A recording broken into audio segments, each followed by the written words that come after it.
தாலிக்கும் கைருள்ளக்கும் இன்புந்தும் தாழமும், அது உங்களுக்கு மிக சிறந்ததை ஏற்படுத்தும் என்பதாக அல்லாஹ் சொல்றானே, அந்த சிறப்பை அல்லாஹ் தஆலா நமக்கு மிக விரைவாக இரு உலக வாழ்க்கையிலுமே கொடுத்துருவான். யார் ஒருவரை நேர்வழிப்படுத்துறாரோ, தொழுகாத ஒருத்தரை புரிஞ்சு ஒருத்தர் தொலை வச்சுட்டாரு, தொழுகவே வராத ஒருத்தரை புடிச்சு தொலை வச்சுட்டார்.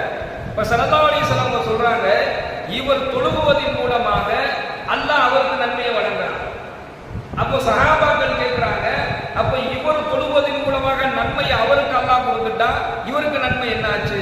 இவருடைய நன்மையில் எந்த விதமான குறையும் வைக்கப்படாது என்பதாக சொல்றாங்க.